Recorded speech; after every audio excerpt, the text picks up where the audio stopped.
أعوذ بالله من الشيطان الرجيم بسم الله الرحمن الرحيم والصلاة والسلام على خير المرسلين وعلى آله وأصحابه أجمعين ولا حول ولا قوة إلا بالله العلي العظيم سبحانك اللهم لا علم لنا إلا ما علمتنا إنك أنت العليم الحكيم. So we're continuing to go through the Waraqat of Imam al-Juwayni rahimahullah. This is lesson 5, and the last topic that we were dealing with, if you can remember back to 3 weeks ago, was majaz, which we usually translate as figurative language, the use of figurative language, but he defined it last week as using a word in a different way to the way that it was coined, or in a different way to the way that it is used in common parlance. So that's majaz. And he mentions, and we started this last week, that majaz is of 4 different types. There are 4 different types of majaz, of figurative language.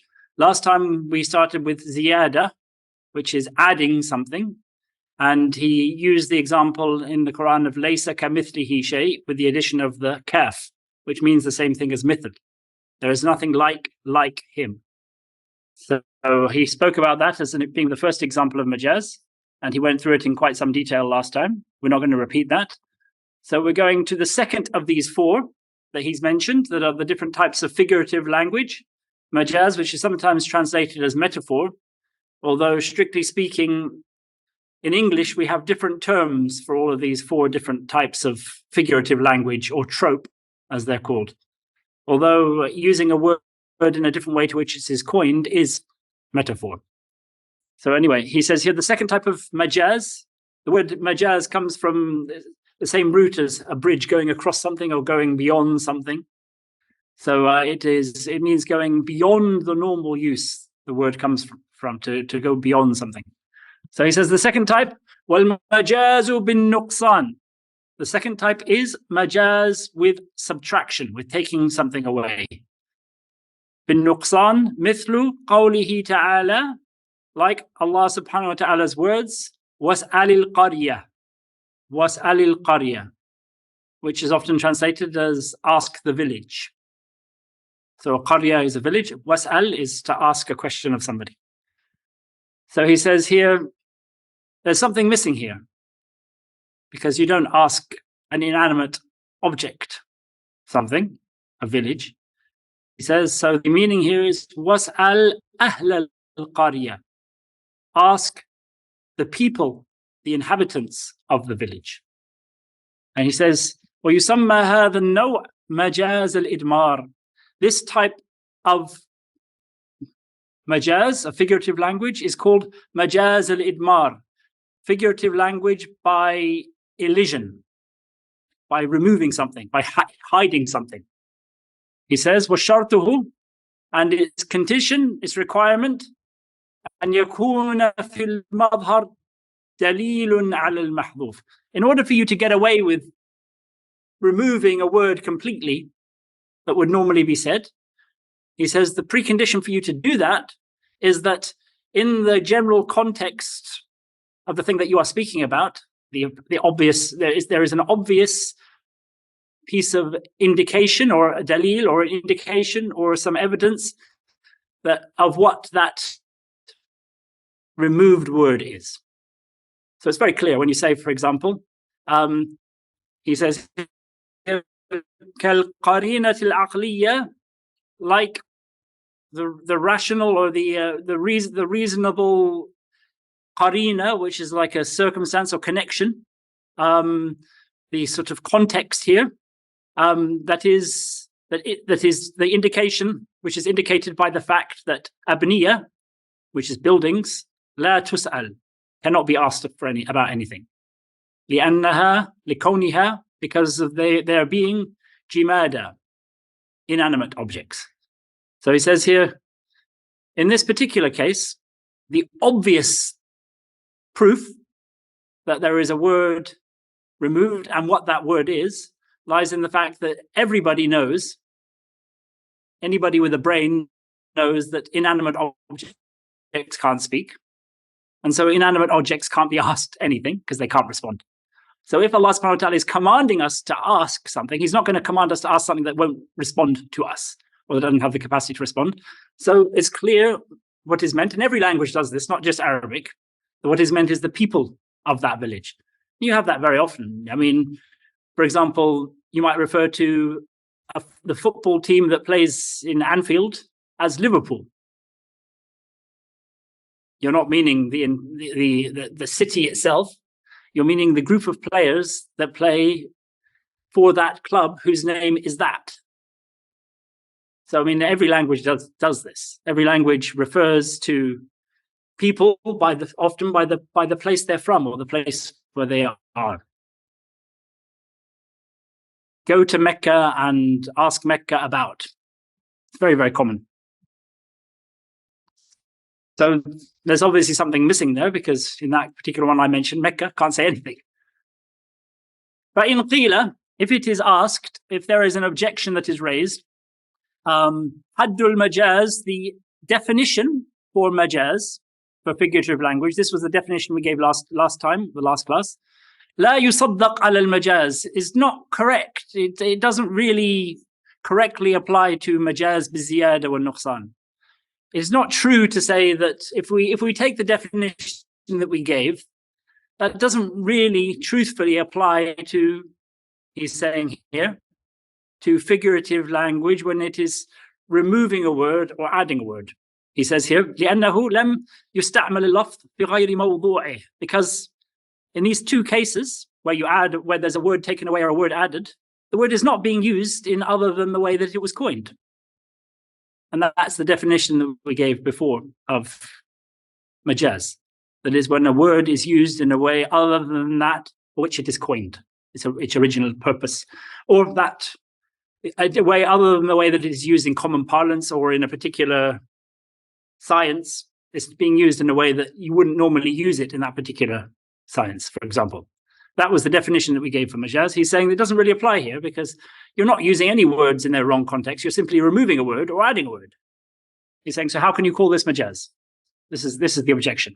He says, fal jawab, the response to this objection, in other words, the refutation of this objection, annahu minhu, that yes, it is part of majaz. Even though you haven't quite realized it from the definition, it does fit in with that definition. حيث استعمل نفي مثل المثل في نفي المثل, because مثل, the like of the like, is being used to mean the same as the word like. So you're taking one new word, which is a compounded word, the like of the like, and you're using it in the sense of simply the like. So you're replacing one word for another word, he's saying. وَسُؤَالُ الْقَرْيَةِ فِي سُؤَالِ أَهْلِ الْقَرْيَةِ, and you are using the questioning of the qarya for the questioning of the people of the qarya. So you're using something which is not the same for something else. You're using something, one word here, asking the qarya, to mean asking the people of the qarya, which is a separate compounded group of words. So he's saying it does fulfill this definition. فَقَدْ تجوز في اللفظ, it has gone beyond the meaning of the original word, وتعدى به عن معناه, and gone beyond its original meaning, إلى معنى آخر, to a separate meaning. It is shifted from one meaning to another. So he's saying here it does fit. You're just not thinking out of the box in a sense. He's saying it does actually fit. وقال صاحب التلخيص, the author of al-Talkhis, who was known as al-Ghazali, rahimahullah, who was the Khatib of Damascus. He lived in the 8th century Hijri. He said, إنه مجاز, it is figurative language, it is metaphor, من حيث أن الكلمة نقلت عن إعرابه الأصلي, in the sense that the word has shifted from its original grammatical declension. And we're talking, when we talk about this, of things like nominative, accusative, genitive, people who've studied any grammar, it's gone from one to the other. From out of its i'rab al-asli, its original i'rab, its original grammatical declension, ila naw'in akhar min al-i'rab, to a different type of grammatical declension. فالحكم الأصلي لمثله, so the original grammatical case, or for mithl, he's saying here, laysa mithlihi shay. Originally, there should have been laysa mithlahu shay. Laysa mithlahu shay. But because of this addition of this kaf, it becomes mithlihi instead of mithlahu. So he said originally it should have been nasb, which is in English accusative, or something that has a fatha at the end. And it went from that. He says it should have been nasb, something with a fatha on the end, because it is the object, the khabar of laysa. Laysa mithlahu. It's like the subject, Allah subhanahu wa ta'ala, laysa huwa Allah mithla, like. So there is no like him. So he says here, إعراب الأصل نوع آخر, so because it's the khabar of laysa. وقد تغير بالجر, and it has changed to jar, which is having a fatha at the end. Having a kasra at the end. So it's gone from having a fatha at the end to having a kasra at the end, which we call in English genitive, because it's usually of an of clause, or something that follows what are known as the huruf jar, which are the various different types of words that turn something into the genitive. And that means all of the prepositions: in, at, on, ala, fi, ka, in this case. وقد تغير بالجر بسبب زيادة الكاف, because of the addition of the kaf, the letter kaf here. والحكم الأصلي لقرينة الجر وقد تغير إلى النصب للقرية. والحكم الأصلي للقرية, the original grammatical case of قرية was al-Qaryah. If you're saying it should have been أهل القرية, the people of the qaryah, this is known in Arabic as the idafa, the something of something. Now, the second part of an of clause is always in the genitive, has jar. The people of something. When something follows of in English, or when something is in this particular, what's called idafa in Arabic, the second one always has a kasra, like Abdullahi, the slave of Allah. So he said originally it should have been jar, because we're not asking the village itself, we're asking the people of the village. But it's gone from being what it should have been, which was jar. It has been changed. Its majaz has been changed into nasb, which is the fatha at the end, بسبب حذف المضاف, because the mudaf, the first part of the idafa clause, has been removed. So he's saying here, there has been some change. It has shifted grammatically. It may not have shifted in terms of the actual word, but the grammar of the word has shifted, which again is majaz. So he's describing it in a different way. The first person is describing the fact that it's gone from being one compound group of words to another word, or it's gone from being one word to another group of compound words. And the second one saying it's shifted grammatically. The two ways of showing that it has actually shifted. The word has shifted in some way. Then the next time he says, وَالْمَجَازُ نَقْلِ. This is the majazatical shifting. So he says here it's figurative language by naqala, which is to move from somewhere to somewhere else. He says, أي بنقل اللفظ عن معناه إلى معنى آخر. That is the word shifting from its original meaning to another meaning, لمناسبة بين معنى المنقول عنه والمنقول إليه, because of some connection that exists between the meaning of the thing to which it shifts and the meaning of the thing it shifts to. So a word you use a word that has some connection between the two things, and he'll give the example now. It's not the word that you would expect for this thing, but it is a word that connects to it because of some very strong connection in the mind of the listener to that, some aspect of that thing. So he says the example he gives here is kal-gha'id, like the word in Arabic al-gha'id, فيما يخرج من الإنسان, which refers to what comes out of the human being, his feces. When what we call sometimes number two.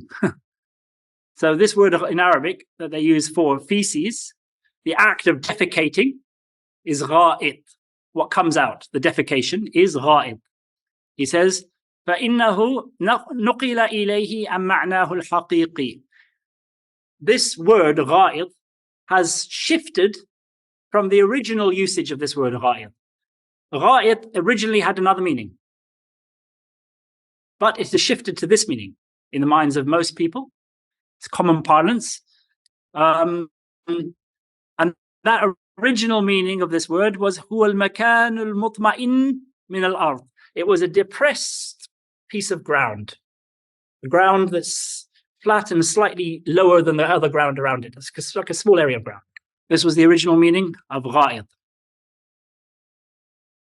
It's moved from that original meaning لأن الذي يقضي الحاجة, because the person who goes to meet the call of nature يقصد ذلك المكان, goes straight to a place of that sort. This thing, a gha'it, is where somebody who wants to, or in the past when they wanted to go to the toilet, they would leave, they would look for this particular place where it's slightly depressed, you're hidden from the eyes of people because it's slightly lower, the ground, and they would then do their business in that particular place. This place was called a gha'it. So they would search for this place, طلباً للستر, seeking to shield themselves from the eyes of people. فَسَمُّوا الْفَضْلَةَ الَّتِي تَخْرُجُ مِنَ الْإِنسَانِ بِإِسْمِ الْمَكَانِ. So they started to call the things that came out of the human being in that place by the name of the place itself. الَّذِي يُلَازِمُ ذَلِكَ, that all where this thing always emerged, or nearly always emerged, that place where this thing nearly always emerged was the place they started to call the actual thing that came out. It might be, for example, us starting to call people's, what comes out of their body toilet, for example. It was the same sort of idea here. So basically, gha'it was like the meaning of toilet. وَهُوَ حَقِيقَةٌ عُرْفِيَّةٌ. So this word then is now, this word, the gha'it, when we refer to what comes out of the human being, is a literal meaning of the word when it comes to urf, when it comes to common parlance. Because nobody actually knows the original meaning of that word. Very few people know the original meaning of the word gha'it. Everybody assumes that it means that. So it's become a literal meaning for people. No longer really majaz in some ways. But it is majaz, it is figurative, بالنسبة إلى معناه اللغوي, with respect to its original lexical meaning, the original meaning of the word.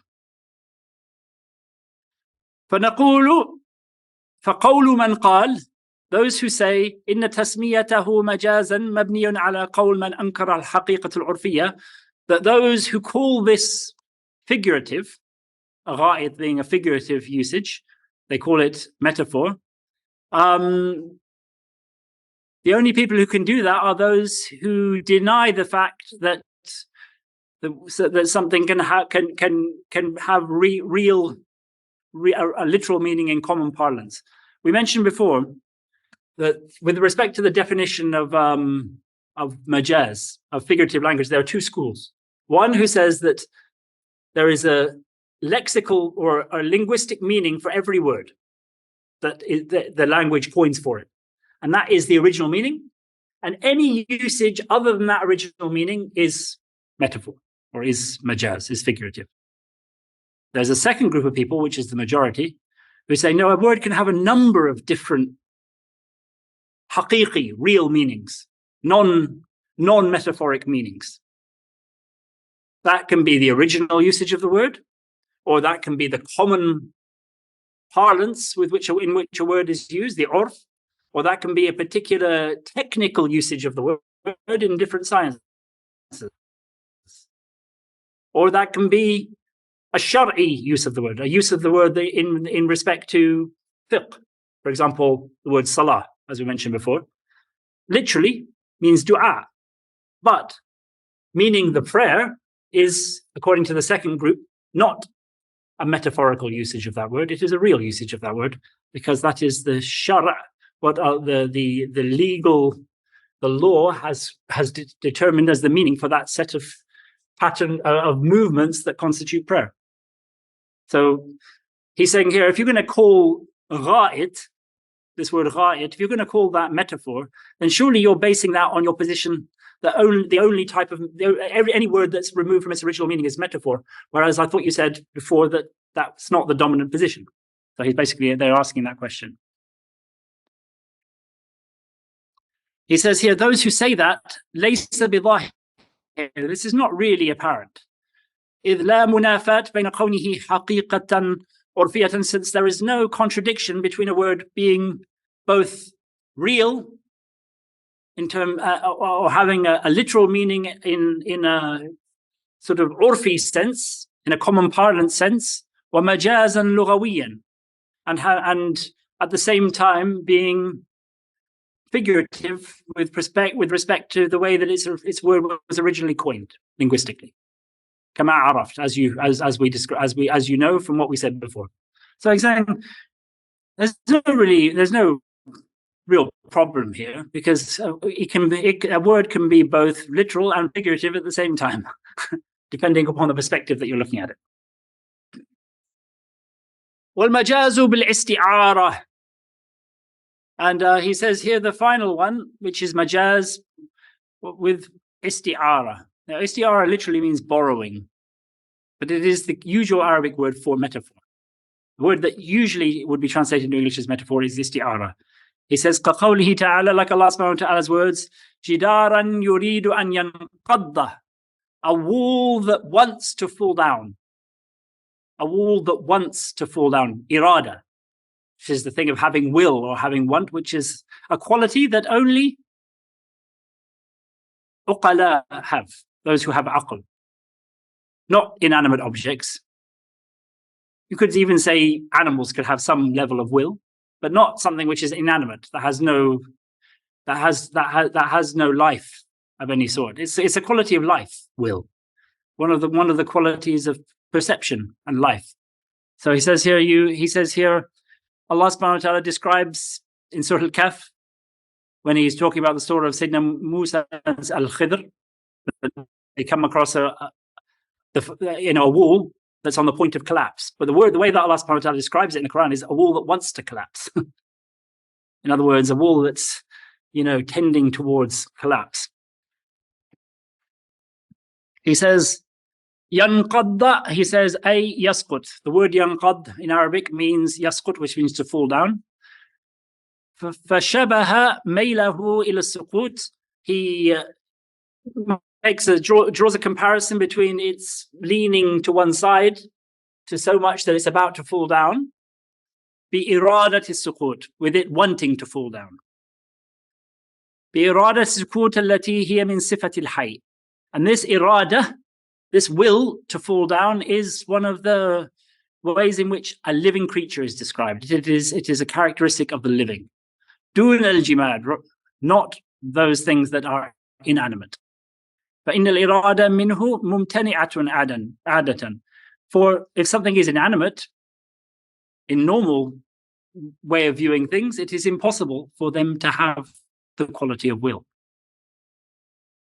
So he says here, وَالْمَجَازُ الْمَبْنِي عَلَى التَّشْبِيهِ. So when majaz, figurative language, is based upon tashbih, comparing something to something else, another example is like a lion, man being called a lion, comparing something to something else, like the lion is known for its quality of bravery. A man on the battlefield who is fighting and not running away might be compared to a lion because a lion is like that. So that's another example of this. He's not literally a lion. He doesn't have fangs, he doesn't have a mane, doesn't have 4 legs, but he's doing one of the things for which lions are known. So again, that would be the same thing. It's based on tashbih. You could change it to a simile. He is like a lion. The wall was on a point of collapse, like it wanted to fall down. So that's the point here. This is called isti'ara, when you could replace it with tashbih, which is simile. It is called isti'ara. وعبارة المصنف, the way that the musannif has expressed this, the expression used by him, توهم or توهم أن النقل قسم من المجاز, gives the impression that naql, which is lexical shifting, is one of the categories that lie within majaz. مقابل للأقسام وليس كذلك. It is and it is different from the other. So he's saying here, we've just gone through these 4 different categories that he mentioned. There was addition, subtraction, lexical shifting, and isti'ara, which is, he's saying here, is something being compared to something else. The third of these categories was called lexical shifting. And he says here, the way he has expressed this here gives you the impression that naql is its own category and is different from the other categories. It's separate from them. He says here, muqabil, it is different from lil aqsam, the other categories. وَلَيْسَ كَذَلِكَ, but it is not the case. فَإِنَّ النَّقْلِ يَعُمُّ جَمِيعُ أَقْسَامِ الْمَجَازِ.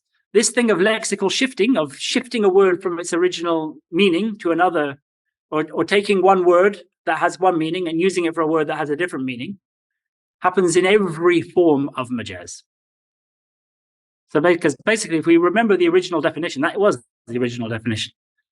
So he's saying here, even though in some cases like the one of ra'it, the one of feces, it's only that, and there's no real resemblance between the place and what comes out. So it's not on the basis of resemblance. It's still doing the same job here. It's taking a word from one thing and using it for something else. And every one of these things does it. Like he said, for example, with addition and subtraction, it's using this compounded word to mean one word. It's using one word to mean a compounded word. And isti'ara is using a word that has a similar meaning to something to something else that seems to be engaged in a similar form of activity. They all involve some form of lexical shifting.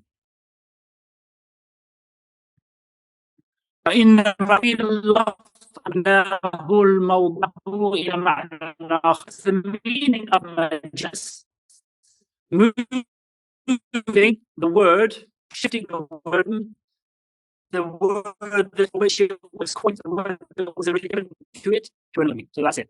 فليس كمثله شيء. Allah subhanahu wa ta'ala's words, ليس كمثله شيء, there is nothing like him.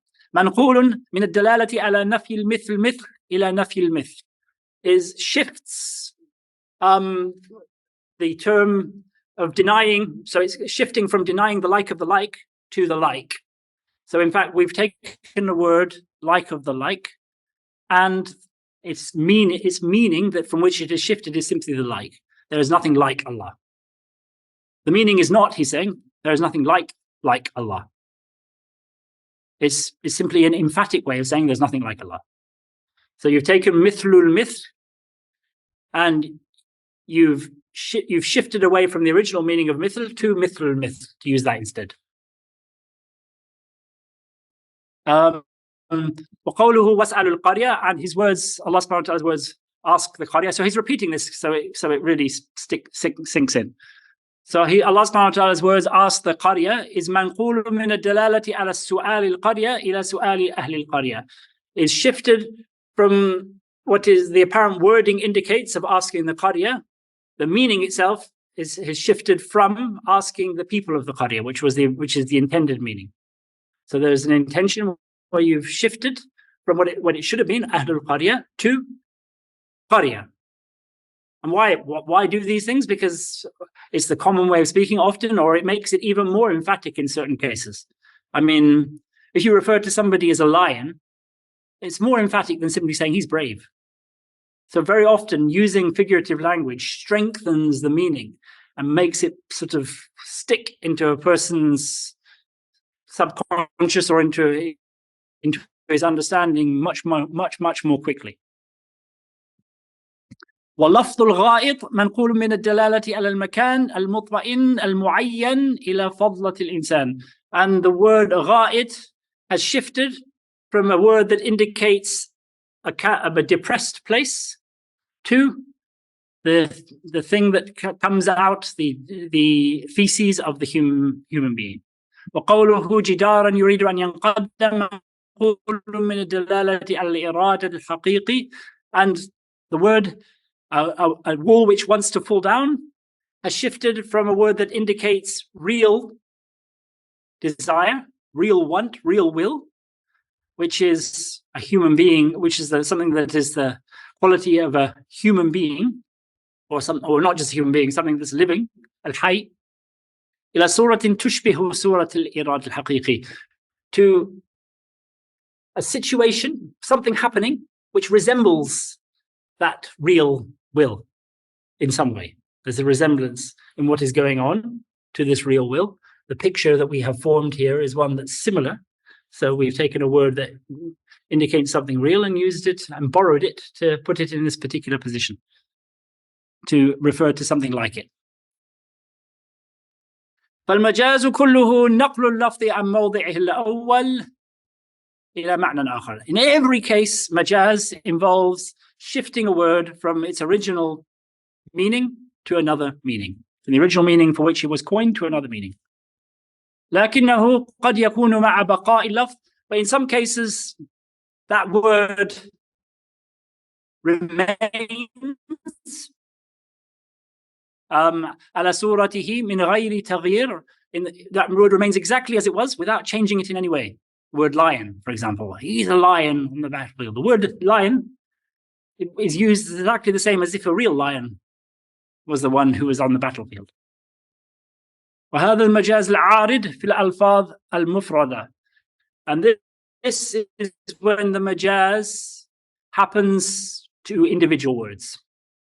So sometimes, as we're going to talk about here, figurative language can involve simply transplanting a word, like lion, and sometimes it involves a whole sentence or a group of words, or an understanding.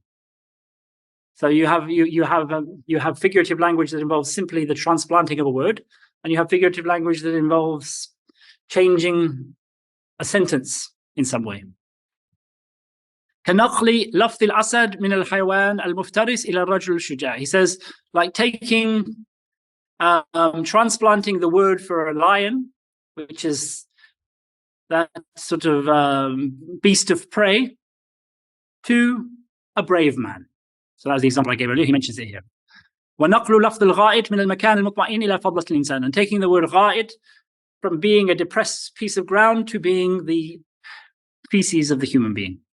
وقد يكون مع تغيير يعرض لللفظ بزيادة أو نقصان. So it can also take place by a change that happens to a word, by something being added to it or something being taken away. وهو المجاز الذي يعرض للألفاظ المركبة. And this type of majaz, this type of figurative language, happens to compounded words. So rather than a single word, it's a group of words compounded together, connected together. So it's either single words or compound groups of words. ويسمى المجاز الواقع في الألفاظ المفردة مجاز لغويا. So when the figurative language happens to individual words, one single words, it is called linguistic majaz. Linguistic majaz. والمجاز الواقع في التركيب يسمى مجازا عقليا. And when majaz happens to compound groups of words, could be a couple of words, could be compounded from a longer group of words, very conceivably. Sometimes it could be whole sentences down to a single word. But I mean, it's from a compound word being either, a single word being used for a compound group of words, or the opposite, a group of words being used to refer to a single one. He says here, this is called majazun aqliyan. This is called mental, majaz that happens in the mind. It's not physically done. It's not linguistic majaz. It's majaz that involves some sort of intellectualizing. وهو إسناد الفعل إلى غيره. This is assigning an action to إلى غير ما هو له في الظاهر, to something that doesn't actually do it on the in real terms, like this one we mentioned here, like saying that a wall can want. This action of wanting is being taken from something that really does it to something that doesn't really do it. And he says that that's the final form of it. So he's basically gone through all of these four things, but he's limited them to the four. And if you see anything of that sort happening, I mean, there are various different ways in English they talk about these things: synecdoche, metonymy, all these various different types of things. They're all types of figurative language. In Arabic, they use the word majaz to cover pretty much all of them, because, as he's mentioned here, they all involve, lexical shifting of some sort, taking a word and using it for something that is not originally intended to be used for, or using a group of words to refer to a single word. Wallahu alam, Allah knows best. So that's the end of that section on majaz. Is there any questions about any of that? It's like one of the first. This is the first of the topics that he talked about, which was talking about language. So the importance of understanding the language in front of you. We went through that in the last week. So any questions? No? So he says, Bab al-Amr. The next section here is the Bab al-Amr, the chapter dealing with al-Amr. We mentioned before that we described what al-Amr was last time when we were talking about it. It is command, the imperative. It's got a particular form in Arabic, if'al, do. And if you see words of that form, which form part of what is called the khitabullah, because Allah subhanahu wa ta'ala has there are different things that appear in the Quran. There's the khitab, which is the basis for fiqh, when he addresses us and asks things or commands things or prohibits or forbids things of us. That's the khitab. Directly, when you say Ya ayyuha alladhina amanu, and then something, that's part of the khitabullah. What's called the khitab, where he's addressing us and telling us, instructing us, directing us to do or not to do something. So amr and nahi are the two main aspects of this khitab, of this, and most of fiqh is based from, if you're going to look at the original asl, is based from things of this sort: the commands to us from Allah subhanahu wa ta'ala, and the prohibitions that Allah has directed to us. The majority of fiqh rulings, especially the fara'id, obviously, the obligatory parts of the deen. So this is the amr, the first one. He'll go into nahyu after this, which is prohibition. So he says, وَلَمَّا انْقَضَى كَلَامُهُ عَلَى أَقْصَى الْكَلَامِ. Having concluded his discussion of the various categories of kalam, what makes speech in language, linguistic speech, أَتْبَعَ ذَلِكَ, he follows that up بِالْكَلَامِ, by discussing al-amr, by discussing the amr, what is the command, the imperative. فَقَالَ, he says, this, when he says here, who he's talking about here, he's talking about Imam al-Juwayni.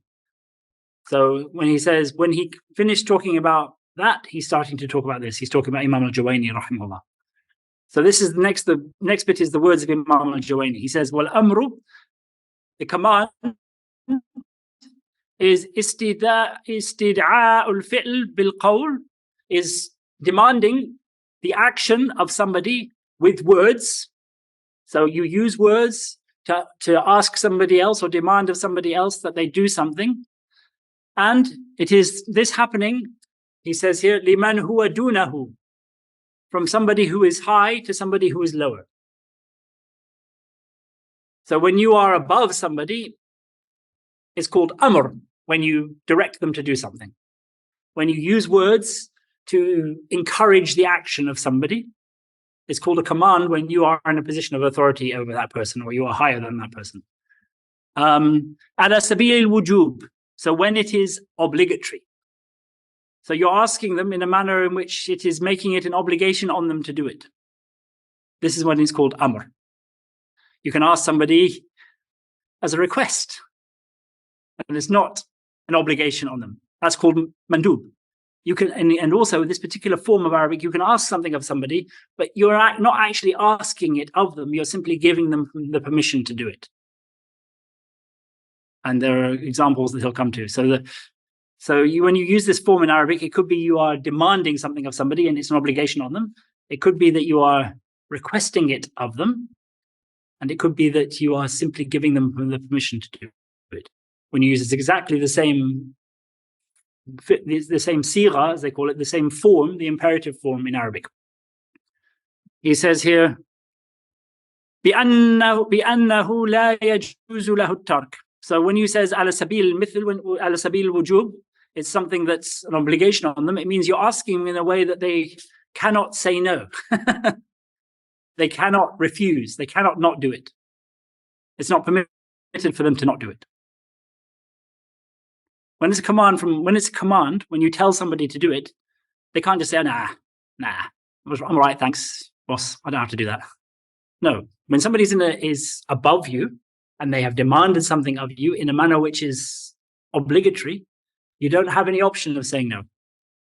If you do say no, you're disobedient. And then that's when you incur punishment, when it comes from Allah subhanahu wa ta'ala to us. But often in human situations, when your boss tells you to do something, when he needs you to do it, you say no, that incurs penalties. فَقَوْلُهُ اسْتِدْعَاءُ الْفِعْلِ, when he says the words, or in this definition, when he describes amr, part of the definition is he says the demanding an action. He says here, when he says that, demanding an action, it excludes nahyu, which is prohibition. It excludes prohibition, which is demanding somebody to not do something.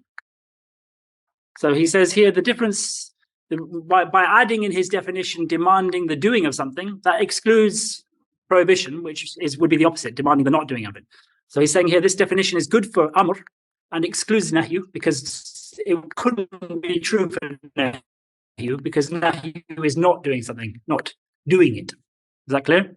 He's saying here, why did he word his definition thus? In order to exclude certain things but that are not included as part of amr. So amr is demanding the doing of something, not demanding the not doing of something. Bil qawl. He says here again, through your words. By words. By saying that, he yukhriju bihi talab. He removes or excludes a talabu when you ask somebody to do something, bil ishara, through gestures or pointing. You know, so you can get the message across to somebody through simply making gestures at them or sign language. But that is not an amr. That is not a command. Command is words. And also it excludes kitaba, when you write down something. Allah subhanahu wa ta'ala is maybe called a book, but it is not. It is actually an address. The Messenger of Allah was addressed with these words and he conveyed them to us. We are addressed directly. It is speech from Allah subhanahu wa ta'ala. It's not simply a writing or a letter or something. It's speech. The Quran is speech. What came down to us from the Messenger of Allah, even if when it's written down, it's still speech to us directly. So here it still fulfills the quality of being a command, the word amr. And he says here, وَالْقَرَائِنَ الْمُفْهِمَةِ, and other sort of circumstances which imply what is being asked of you.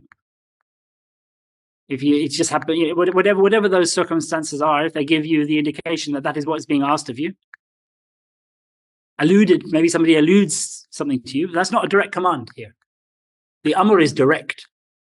It's not by implication.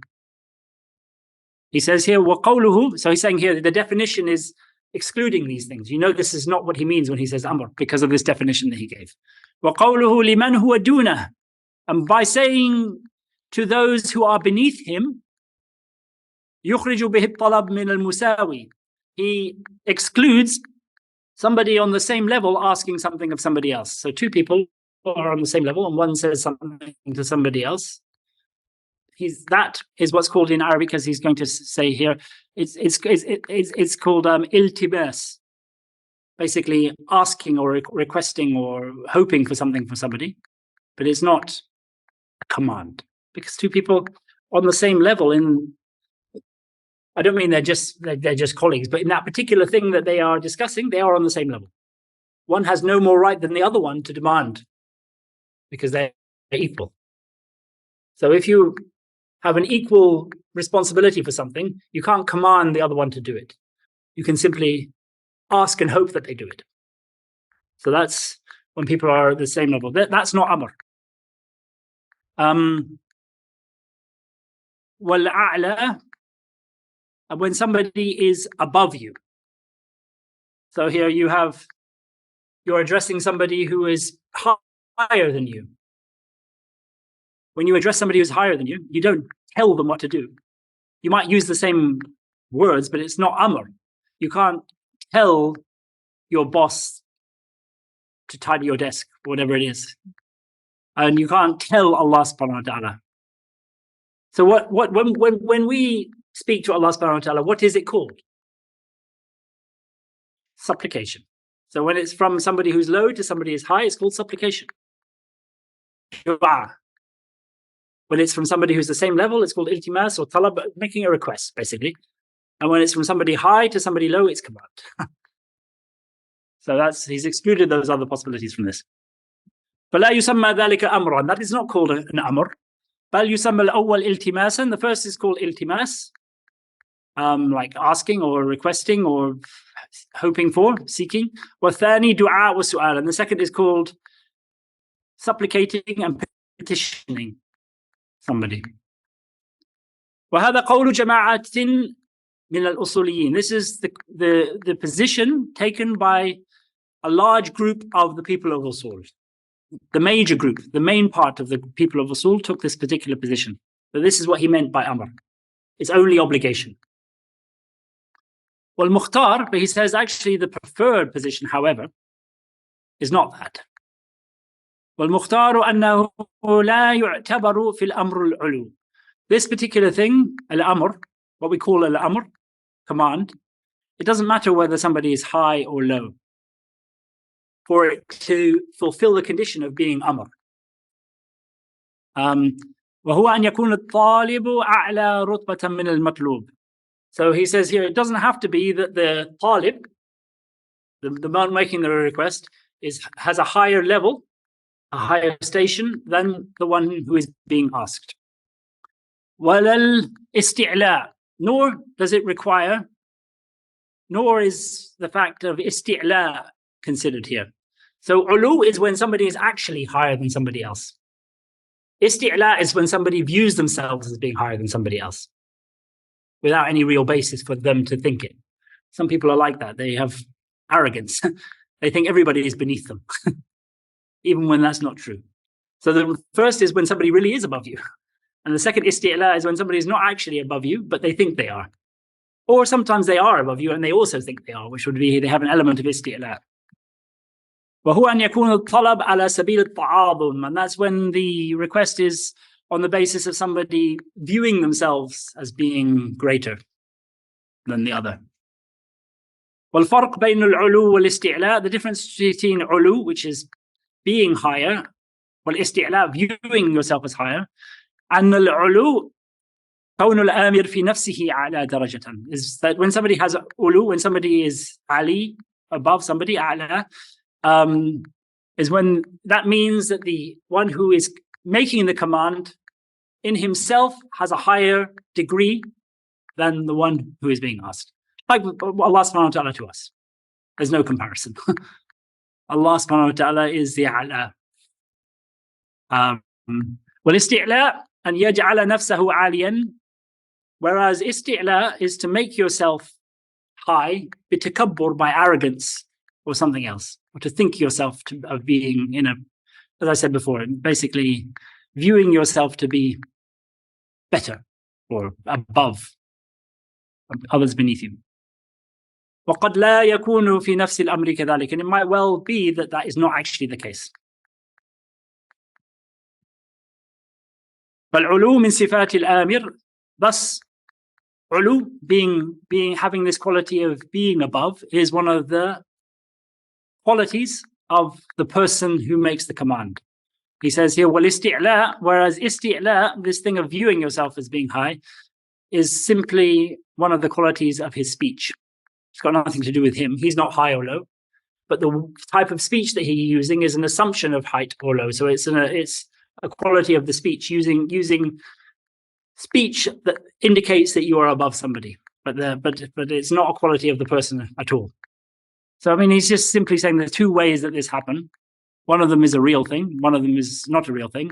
But the second group of people, the mukhtar, is that this is meaningless when it comes to the word amr. It doesn't matter whether one is higher than the other or whether one thinks themselves as higher than the other.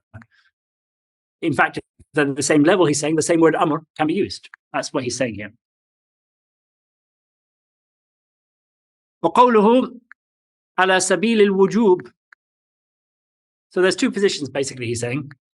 Amr either can only be amr when somebody is above somebody else, or it can be amr when somebody is above somebody else, or somebody views themselves as being somebody else or above somebody else, or sometimes even when somebody is at the same level and uses a request. That same word amr can sometimes refer to request.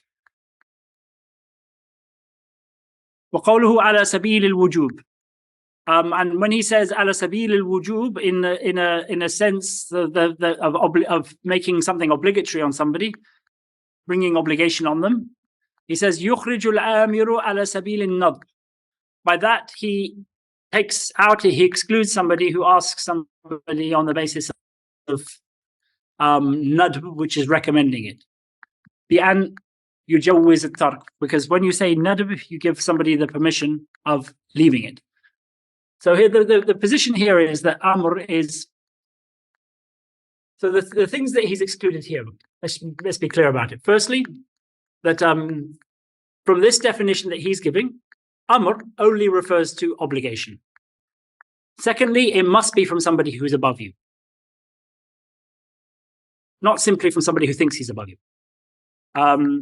Thirdly, it must be said with words. And fourthly, you must be asking them to do something. Those are the four things that make something amr.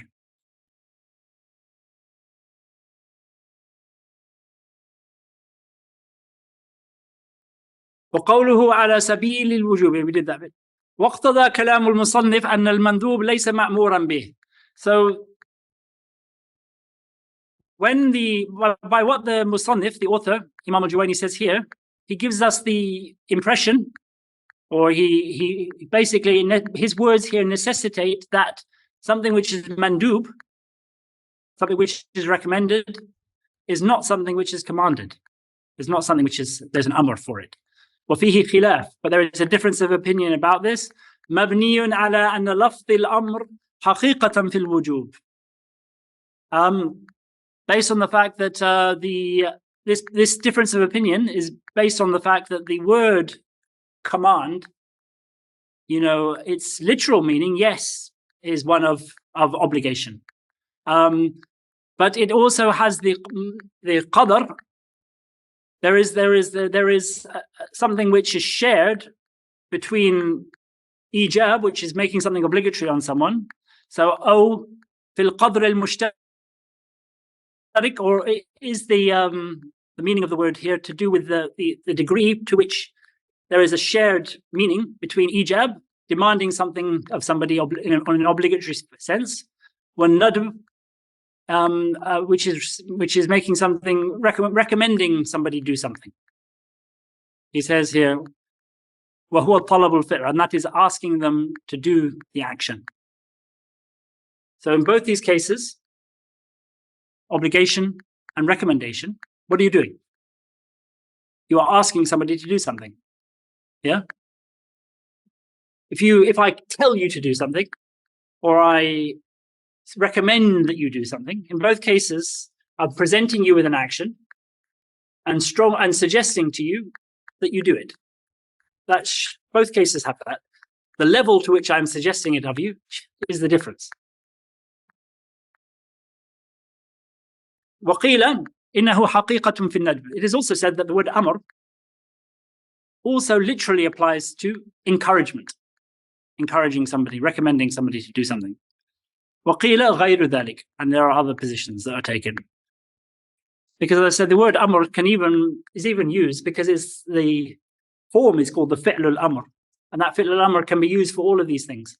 So you can even use it you can say the fi'l al-amr applies to permission, which is another potential. So it's whether you're taking the word as in linguistic sense, of the grammatical sense of the fi'l al-amr, or you're taking it of the meaning of the word.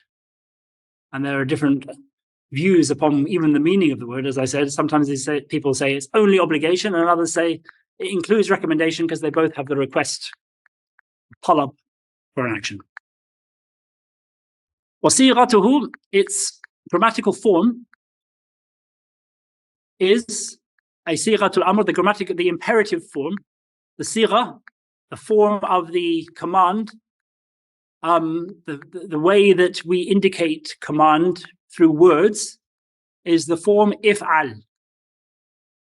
Now, Arabic, if you've studied any Arabic, you'll know that they always use the root fa'ala to indicate grammatical forms. Literally, if'al means do something, do an act, a fi'l, but simply being used to indicate the form. So you have the fa'il, the maf'ul. It's got nothing to do with the meaning of the word fa'il or maf'ul. If'al could refer to idrab, to hit, or something like that. It's simply the form, the sigha, is always indicated by the word fa'ala. So if'al indicates the form here. He says, وَلَيْسَ الْمُرَادُ هَذَا الْوَزْنُ بِخُصُوصِهِ. The meaning here is not this particular wazn, if'al, on its own, but any بَلْ كَوْنُ اللَّفْظ دَالًا عَلَى الْأَمْرِ, but rather that the word indicates command بِهَيْئَتِهِ, by its form, by its construct. So he's saying here, he's only used one word, if'al, but there are other ways of doing the imperative in Arabic, depending upon the grammatical root of the verb. The verb itself could sometimes be in the form af'ala, and then the imperative would be af'il, or it could be istaf'ala, istakbara, for example. Then the example will be we don't be doing this. And by the fact that he said if'al alone, in terms of all these forms, it doesn't mean he's limiting it to if'al, but any of those forms when they indicate imperative. So he's akrim, which means to honor a guest, or istakhrij, which means to sort of get out a ruling from something, derive.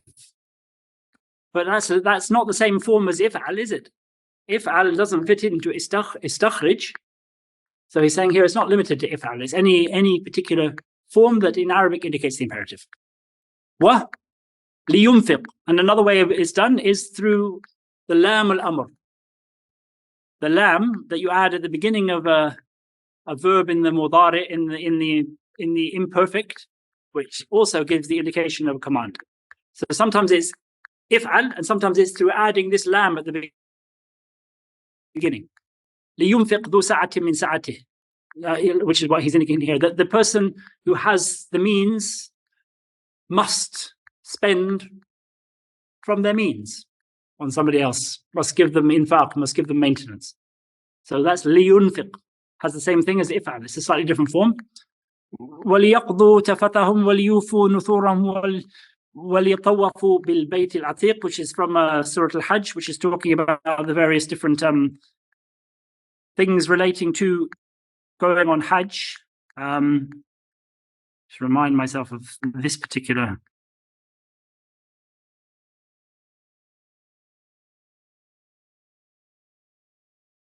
So that's tafatahum, means state of neglect. So he says here that it means they should end their state of neglect and fulfill their vows, waliyatawafu, and do their tawaf, of the Bayt al-Atiq, of the ancient house. But again, he's not using if'al here, he's using li. So there's two ways of doing the command through the words that you use, and he says here there's if'al or there's using the li of amr. وهي أي صيغة الأمر عند الإطلاق والتجرد عن القرينة. When we use this form, this imperative form, when you find it in the Quran, there's an imperative saying, do this. He says here, when it's used alone, it's unqualified, عند الإطلاق. وتجرد عن القرينة, and it is bare, stripped away of any sort of context, any situation, any other connections to it. It's completely on its own. Establish the prayer. When it's used in that sense, he's saying here, الصارفة عن الوجوب. So الصارفة, the صيغة الأمر, تجرد عن القرينة الصارفة عن الوجوب, when it is stripped away from any sort of qarina, any sort of context that takes it away from, that takes it away from indicating obligation, then he says تحمل عليه, it is understood to be referring to complete obligation. على الوجوب, and obligation. So he says here, like أقيموا الصلاة. Allah subhanahu wa ta'ala simply says to us, أقيموا الصلاة. There's no context to this. He simply says, أقيموا الصلاة وآتوا الزكاة, for example.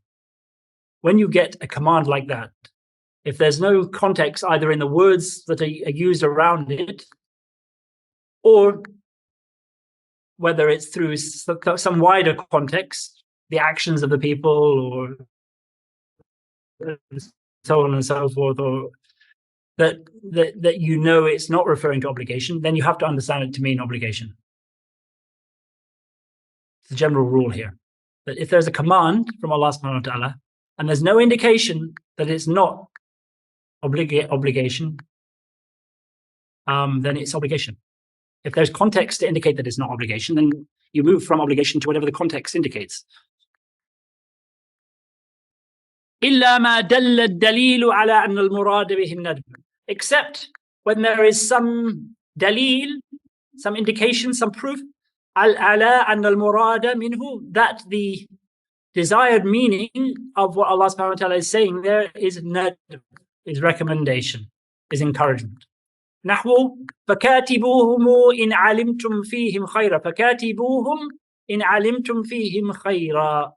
As Allah subhanahu wa ta'ala says in Surah Nur, this is referring to slaves.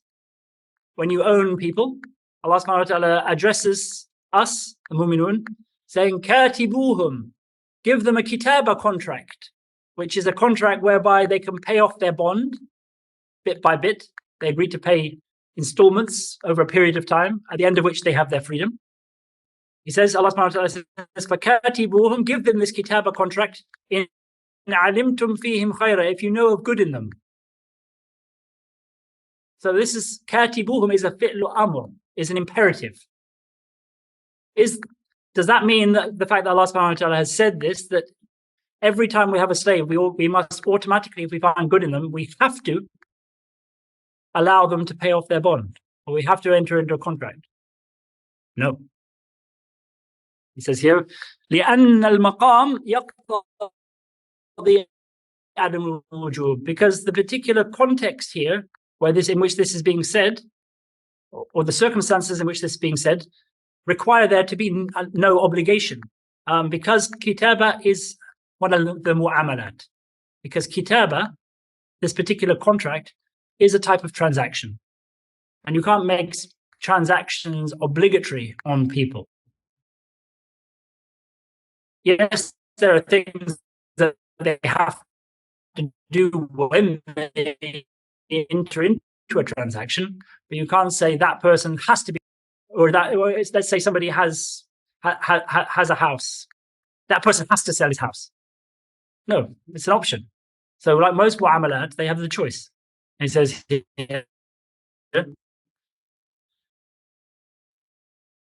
this is something that's a choice. but obviously the fact that Allah has stressed it is indicating that it's. Or the second, which it indicates ibaha, which is permission, something being permissible. Nahu wa idha halaltum fastadu. When Allah subhanahu wa ta'ala says, if you become halal, in other words, if you leave ihram, if you stop being in a state of ihram, fastadu, hunt. Is this an obligation on us that the moment we leave ihram, we have to immediately go and start hunting? No.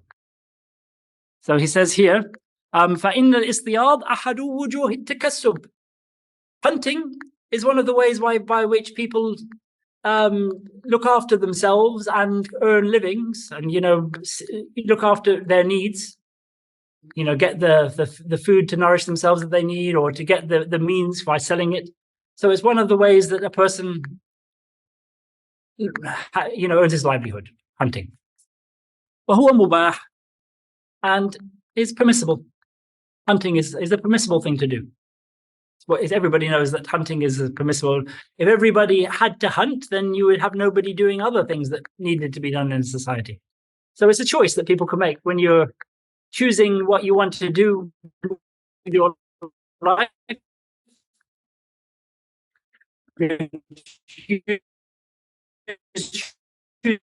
Choosing your path, you could choose hunting. It's one of the choices. Permissible things. It's well known Allah is commanding us to hunt, but it's known that hunting is not anything that's obligatory on any particular person. In that particular way. So وَقَدْ أَجْمَعُوا عَلَى عَدَمِ وُجُوبِ الْكِتَابَ وَالْإِصْطِيَاضِ. And there is a consensus amongst all of the people of knowledge to do hunting. That's one. So I think we'll finish there for today. We've done quite a lot. It's in the middle of a section, but there's a lot more of this section to go. So are there any questions before we finish there? I think it's a good place to pause. Any questions online? Okay, well, we'll finish there. Bismillahir barakatuh. Bismillahir rahmanir rahim. Alhamdulillahi rabbil alamin. Ar-Rahmanir rahim. Maliki yawmiddin. Iyyaka na'budu wa iyyaka nasta'in. Ihdinas siratal mustaqim. Siratal ladzina an'amta alayhim ghayril maghdubi alayhim waladdallin. Amin.